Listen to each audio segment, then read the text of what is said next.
What's going on, guys, and welcome back to TJ the Big Sports Guy. Today I'm going to tell you why I feel so bad for sports card collectors. We're going to talk about things like going to sports card shows, dealing with companies like Panini and other manufacturers who are absolutely screwing over the collectors that are spending thousands and thousands of dollars with them, actually millions of dollars. And then we're also going to talk about CT scanning breakers and the problem with buying wax right now, and what all of this means for sports card collectors in the hobby. So stay tuned, guys. We are going to jump on in. All right, so first and foremost, I want to talk about sports card shows. I've been making my return after a couple of years away, going back to some sports card shows. I did set up at one, and then I just went to one here in North Carolina this past weekend just as a customer, though. So I just walked around the show and was kind of taking a peek at some things.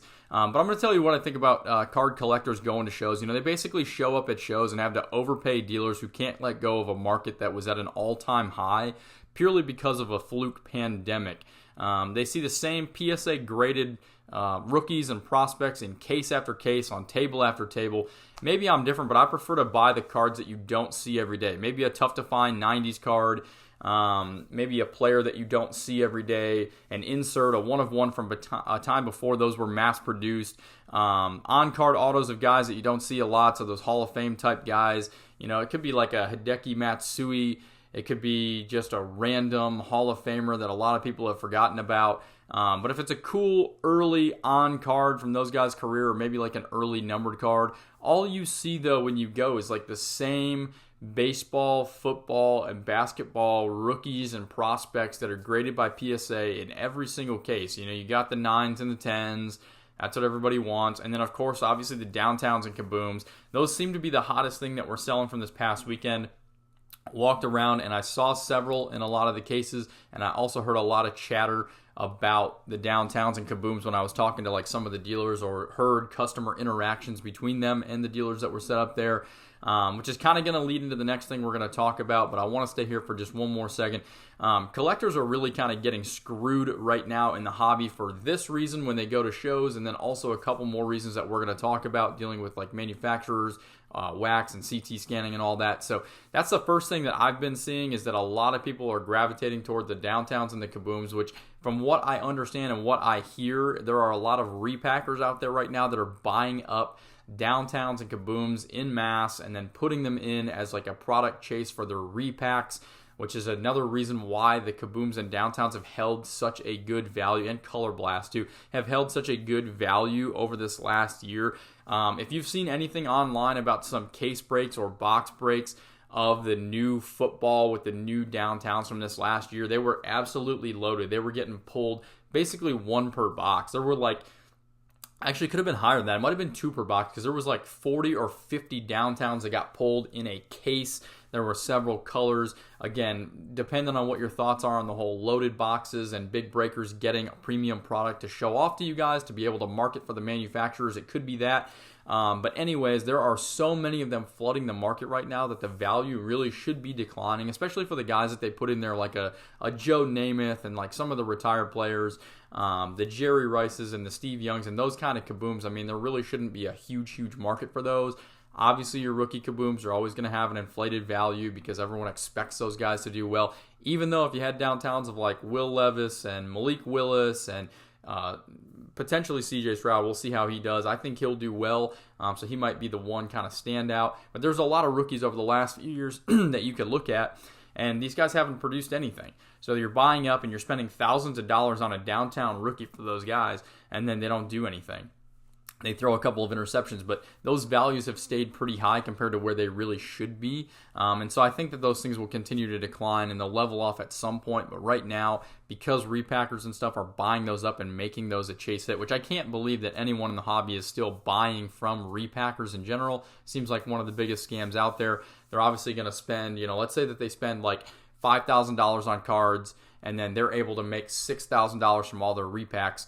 They've just made 20% on their $5,000 investment, and you guys may or may not get your money back. I guess it's still a better proposition than ripping wax does. So let's go ahead and move on. I want to talk about Panini and also some other manufacturers right now. I'm going to choose Panini specifically just to start with on this first one because, again, we were talking about like downtowns, kabooms, Color Blast, things like that. So the Panini One boxes, if you're not familiar, Panini One is kind of a higher end football and basketball products. So I want to talk about the football specifically. Panini One, for this most recent year, I believe it did not include some rookie autos. I don't know if it was just Stroud or if it was Stroud and Richardson. There was a couple of like rookie autos that were not included. So in order to make up for this, of course, what they do, Panini goes ahead and compensates by creating a new metal color blast. So you guys may have seen this. The metal cards are not anything new.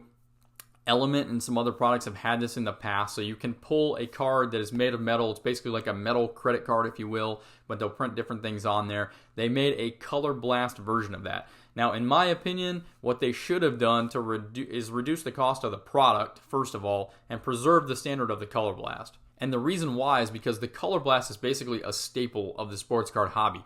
Everyone loves that. They know it as a case hit, a product chase.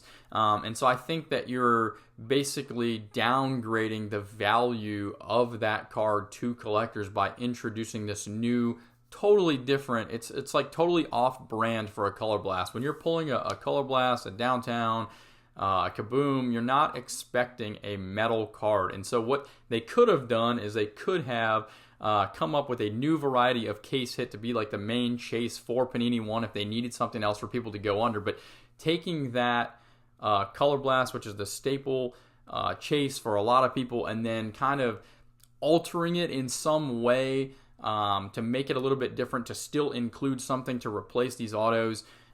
Just not the best look in my opinion. And the other thing they could have done, if they really didn't have the rookie autos and they knew that either this draft class wasn't going to be as strong, or they didn't have the rookie autos to put in there or something, they could have just lowered the price of Panini One for a year. They could have dropped the price of the box so that collectors can actually afford to buy this stuff, because at $400 to $1,000 per hobby box, which is kind of the average, that's what we're seeing across the industry right now.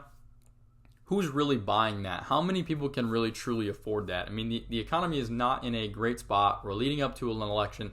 You know, inflation's been crazy over the last few years. How many true collectors and families and hobbyists and like fathers and sons out there can go to a hobby shop, and how often can they spend $500 to $1,000 on one box of sports cards? I'm guessing it's not that long. Maybe you guys are seeing something different than me. Maybe all of you are millionaires and have me beat by like 10x. It's just crazy. I can't understand how these prices are so high and why you would be willing to downgrade such a staple collector chase card by just putting that in a product and not just being able to lower these wax prices, which is a totally other topic which I've covered before. But anyways, let's keep moving on. In regards to breakers and also the wax and like this new CT scanning. So if you haven't seen anything about this too, so there's a thing right now where apparently it's going to be mass breakers or a really, really large card shop that's got a lot of money. It's going to be someone that's pretty big in the hobby that's going to be able to do this. But basically, you can take a CT scanner and you can put packs or boxes through a CT scanner to be able to x-ray them to see what is inside. You may have seen some other channels talking about this already. I know it's been kind of a topic of discussion in the hobby. I just watched a video the other day of Geoff Wilson at Sports Card HQ, Sports Card Investor, Sports Clown, whatever you want to call him. And the one thing that I took away from this is the guy that he's got working for him, Teapot, does an excellent job. He kind of broke everything down, went through the stats. If you haven't seen it, I would recommend that one video specifically for Teapot. Every time Jeff opens his mouth, it seems that he knows less and less about the sports card hobby. But I do agree with Teapot. I thought he did a really great job breaking everything down. But I just want to talk about it a little bit. So the first thing that I want to talk about is the breakers, and then we'll kind of lead into the CT scanning. So with breakers, what I've been seeing is that a lot of them will charge $300 to $750 for one team in a single box break or case break, depending. And the chances of recouping that money are almost zero. The best cards and the best cases always end up in the hands of some of the sketchiest people and the sketchiest breakers in the hobby. And, with the recent details about CT scanning, why would I or any other person want to buy a box from anywhere? And I think this was Jeff's point when they were kind of going back and forth in the videos that, he's saying like, well, you don't have to worry about that with our shop. We're not CT scanning. Like, it's super expensive. And he was basically making the point that it wouldn't be worth it for the majority of people to do it because it's so expensive to scan the boxes prior to, finding out what's in there, etc. But it's like, why would I want to buy a box? Why would Teapot want to buy a box from Cards HQ? Why would I want to buy from my local hobby shop or any other hobby shop when I know that this could be happening? I don't know where the boxes came from that my local card shop is getting. Now, that's only true to some extent because I'm pretty good friends with the guy that owns the local card shop here, so I talk to him. I understand the deal that he has with the distributor, so I trust him and I would be able to buy boxes from him. But my point is, a lot of times with these smaller, like mom and pop type hobby shops, they get like 1 or maybe 2 cases of a product, and then when they go to reorder, if they want to get that same product back in, they probably can't get it from a distributor, so they've got to buy it like secondhand, if you will, right? They have to buy it through either a massive operation who can get an allotment through a distributor to be able to get more product, and that's the product. So the second time that my local shop was able to bring product in, if they're getting it from someone else, whether it be a big breaker, big shop, whatever, if they're getting it from them, how do I, the end consumer, know that that box hasn't been pre-scanned, right? Because if someone's going through hundreds of thousands of dollars in one specific product in a year, it would be worth it for them to make the investment to either A, scan the boxes and keep some of those back for themselves and then sell off the rest of the boxes, or potentially keep those best boxes for their biggest whales and keep them happy and keep marketing the product and putting it out there for the manufacturer so that they can continue getting those good boxes. And so if you're the type of person that's going to sit back and say, well, the average person just isn't affected by that, I think that's absolutely false. In my opinion, that could not be further from the truth. Everyone is going to get hurt by this. This is not going to help the sports card hobby. It's not going to help anyone that wants to rip a box just for fun. It's not going to help with new products, old products, etc. It's going to literally hurt every aspect of the hobby, so it's not a good look.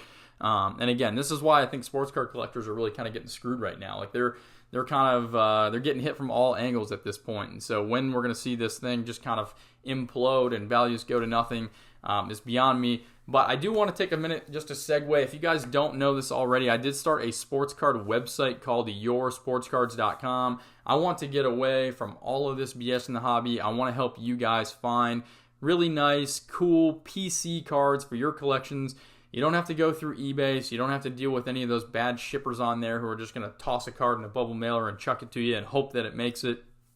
I will take the time and the care to package it up properly, get it to you guys. I've already made some sales through there, loading up the inventory on there, so if you haven't had a chance, please check it out. But again, just wanted a way to be able to share this hobby with you guys, and if you're interested in any cards, please go over there and check that out. Again, I'm not trying to make a ton of money doing this. I just want to share the hobby with you guys. I'm not going to be selling any wax for the reasons that were just listed here, so you don't have to worry about that. It is just strictly cards. They're cards that I find. Typically when I'm out buying cards, buying collections, I get a pretty good deal. I just generally come across things that I think are worth more money than what I'm able to pay for them, so I'm trying to pass those things along to you guys. So go over there and check that out. We got inventory that goes basically anywhere from dollar cards up to $1,000. So just go over there, check that out, see what you think. Give me any feedback. There was an issue with the website where if you clicked on Shop Now on the main page, it would take you to the cart instead of taking you to the actual inventory. But I got that resolved, so we're good to go. And then again, if you haven't liked and subscribed to the page, please do so. So in that, I'm just going to go ahead and wrap up here. So what all this means for the collector, basically you're scared to buy wax, right? Because you don't know if it's been tampered with, and it's overpriced, obviously, as it is. You can't buy singles at a reasonable price for the most part because of the hyperinflated prices. And this is primarily, again, when you go to the shows. Now, there are always good dealers that you can work with, but for the most part, you're kind of getting screwed when it comes to the high prices because nobody wants to come down because then they're going to be losing money, etc. Everybody's buying below comp, so it just drives prices down. And then, so the thing is, there's not really a good balance right now. And that's why I started the website, because I want to sell good quality singles at a reasonable price to you guys, the collectors, and I don't want you to feel like you're getting screwed. But collectors really are just kind of taking it all the way around right now, and I don't think that the sports card hobby's in a great place, but that's unfortunate because, I made a video that became pretty popular a couple months ago where I said, sports cards are dead, I'm leaving the hobby, and that's a tough thing for me because I don't want to leave the hobby. I want to be involved. I want to buy and sell sports cards. I want to pick up things for my collection. I like cards. It's a way for me to kind of blend a couple of things that I enjoy, which is A, making some money by buying and selling a few cards, but B, as a sports fan and as the big sports guy, just collecting cards and, holding on to things that I really enjoy, which mainly is like the Detroit Red Wings, the University of Michigan, and then a few other players here and there. I do like Tom Brady, which he checks both those boxes, going to Michigan and being like my favorite football player and the greatest of all time. But we're in a really weird spot right now, and I have fears that it could be history repeats itself, obviously, and I feel like we could be closer than ever to like that late 80s, early 90s junk wax era where everything just kind of implodes and burns to the ground, and then we all have to start over. And it's going to be really sad to see that, but I really think that could happen. And I really wish that you would see a lot more of those like cool, unique cards when you go to a show, because I think that's what it's all about, right? People don't want to just keep seeing the same like Wembanyama and Burrow and Herbert and Josh Allen and CJ Stroud and like, I don't know a lot about basketball, but some of those other like basketball guys, it's always like Shea Gilgeous-Alexander or whatever. You got Steph Curry, you got LeBron, but then those young rookies, like there's always the rookie class every single year. A couple years ago it was Cade Cunningham, LaMelo Ball. Like nothing happened to those guys, and so they've kind of like phased out now, but there's like a new class that's been ushered in, and it's like it's the same thing every single year. Obviously we're going to get new product, we're going to get new players, there's going to be hype around them, but I wish you'd see some like older, unique cards. If you guys have any of that, please reach out to me. Go to the website, reach out. I would love to buy that kind of stuff. I'm always buying and selling and trading and all that. So just reach out to me and we'll get a deal done. But anyways, I hope you guys enjoyed this video, and I will catch you next time.